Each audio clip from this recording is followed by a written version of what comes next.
ত্রিপুরা রাজ্যের সার্বিক উন্নয়ন এবং বিকশিত ত্রিপুরা নির্মাণের জন্য এই বাজেট তৈরি করার জন্য রাজ্যের মুখ্যমন্ত্রী, অর্থমন্ত্রী, মন্ত্রিপরিষদের সকল সদস্যকে শুভেচ্ছা জানিয়েছেন সাংসদ বিপ্লব কুমার দেব। এই বাজেট ত্রিপুরা রাজ্যের অর্থনীতিকে ত্বরান্বিত করবে এবং শক্তিশালী করবে। ত্রিপুরা বিধানসভার 2025-26 অর্থবর্ষের বাজেটে এভাবেই সাংসদ বিপ্লব কুমার দেব প্রতিক্রিয়া ব্যক্ত করেছিলেন। আজকের এই বিকশিত বাজেটের জন্য ত্রিপুরা রাজ্যের আদরণীয় মুখ্যমন্ত্রী ডক্টর মানিক সাহা,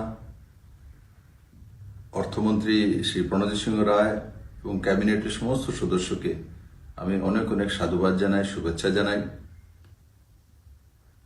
বিগত যে বাজেট ছিল 27,405 কোটি টাকার বাজেট ছিল, আর আজকের যে বাজেট প্রস্তুত হয়েছে সেটা 32,423। তার মানে আগের বাজেট চাইতে लगभग 20% বেশি। तो ये बजट दर्शाता है যে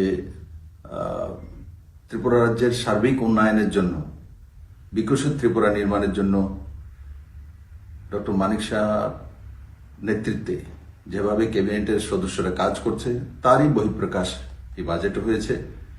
আর সঙ্গে সঙ্গে 3% ডিএ দেওয়া হয়েছে সরকারি কর্মচারীদেরকে, তারও ঘোষণা করা হয়েছে। ত্রিপুরাতে বড় মাত্রায় সরকারি কর্মচারী রয়েছে, এরা যখন লাভান্বিত হয় সে টাকাটা বাজারে আসে, আম আদমির কাছেও পৌঁছায় কোনো না কোনো ভাবে। স্বাভাবিকভাবে এতে ত্রিপুরা মানুষ উপকৃত হবে। বাজেট এক সকারাত্মক বাজেট, और অন্তিম জন থেকে নিয়ে মধ্যমবর্গীয় সব দিকেই নজর রেখে বাজেটকে প্রস্তুত করা হয়েছে। এই বাজেট নিশ্চিত ত্রিপুরা রাজ্যের অর্থনীতিকে ত্বরান্বিত করবে, আরো শক্তিশালী করবে, নজওয়ানদেরকে রোজগার নিয়ে আসবে।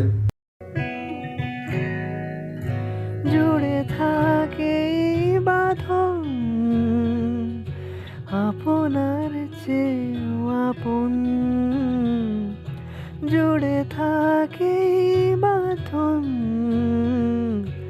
আপনার চেয়েও আপন,